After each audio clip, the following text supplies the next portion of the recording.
पोरं गावाकडे गेली की डोक्याला ताप करतात म्हणून त्यांना खेळण्यासाठी एक बॅडमिंटनचा सेट ठेवला आहे. ते खेळायच्या नादामध्ये त्यांनी दिला मारून पुढच्या घरावरती. प्रत्येकाला वाटते मी सायना नेहवालच होणार आहे. आता कसं सांगावे असनी. उंची जास्ती म्हणून त्याचा गैरफायदा घेतात आणि मलाच म्हणतात काढून दे, काढून दे. आता काढून देतोय ते फुल. पोरांचा नुसता कांगावाच जास्ती. कुठे गेलंय हे काय माहिती नाही. तरी बरं आपल्या डबल भिंगातनं थोडंसं दिसल्यानंतर मी अंदाजच बांधला आणि लांब काठी घेऊन जरा प्रयत्न करायला लागलो. फुल काढल्यावर पोरांना म्हटलं आता इथं खेळायचं नाही, वारं जरा जास्ती आहे, तिकडं खेळा जावा. पोरांना काय हो गप बसू नका, फक्त खेळायला द्या, आम्ही कुठं बी तयार. अशा अवस्थेत ते खेळायला गेले.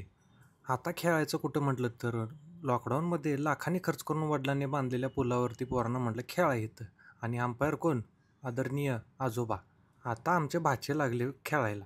आयुष्यात फक्त क्रिकेटच बघितलेली माझी भाची कसं खेळते बघा जरा. हिला प्रत्येक गोष्ट बॅट आणि बॉलच वाटते आणि माझा भाचा हिरो म्हणजे काय, आता दिला मारून गटरीत. आणि भाचीला आमच्या निमित्त पाहिजे, फक्त जरा डोक्याला लागलं की कांगावा सुरू. भाचा माझा बिअर सारखं खाली उतरायला लागला. त्याला दिसलेलं कुठं पडलंय ते जंप करून घेतला आणि पटापटा वर आला. वर आल्यानंतर त्यांच्या खेळाला परत सुरुवात झाली आणि नेहमीप्रमाणे हवेने धोका द्यायला सुरुवात केली. उडवलेलं पूल 4 किलोमीटर दूर जाऊन पडायला लागलं आणि कोणाच्याच बॅटला लागणं झालं. बॅट म्हणजे रॅकेट हो, मी पण तसंच झालो बघा. माझ्या पोरगीला प्रत्येक गोष्ट सिक्स गेल्यासारखीच वाटत होती. ती जाम खुश, नुसता धिंगाणा. कधीतरी एकदा रॅकेट धरलेली ही पोरं नुसता हवेत मारून मारून खेळत होती. काही हरकत नाही, यांची हालचाल होते शारीरिक, ती महत्त्वाची.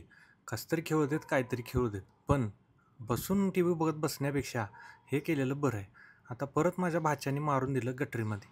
त्याला ओढा म्हणा, नाला म्हणा, काहीही म्हणा. परत आपला बिअर ग्रिल्स खाली चाललाय घेण्यासाठी. आणि माझी मुलगी, तिची तर बाबा लईच घाई.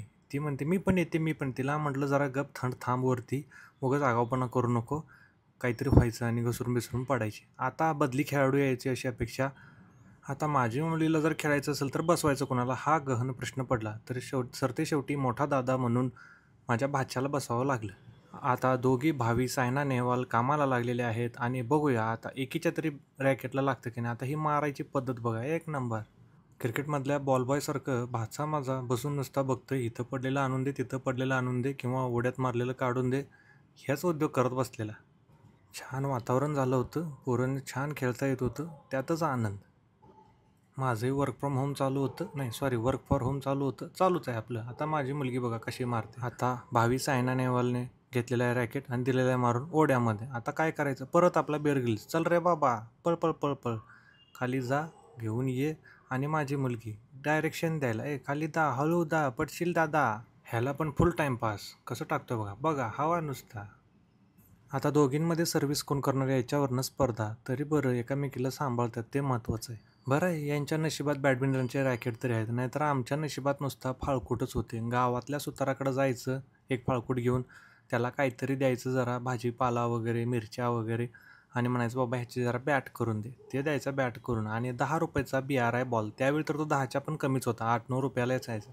ते घ्यायचं आणि दिवसभर आपल्या मित्रांसोबत इकडं तिकडं मारून खेळायचं. त्यात ते गवतात जायचं बॉल, ते वेगळंच.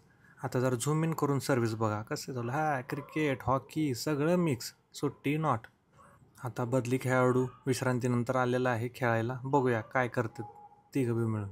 बघा छानपणा बघा. माझ्या लेकीला आला फराळाचा वास, चालली ती फराळ हाणायला. आता हे दोघं नाही नाही, आम्ही खेळणार, आम्ही सुट्टी देणार नाही. खेळा म्हटलं, काय करायचं आहे करा दिवसभर, सुट्ट्याच दिल्या तुम्हाला शाळेनी, एन्जॉय करा म्हटलं गावाकडं.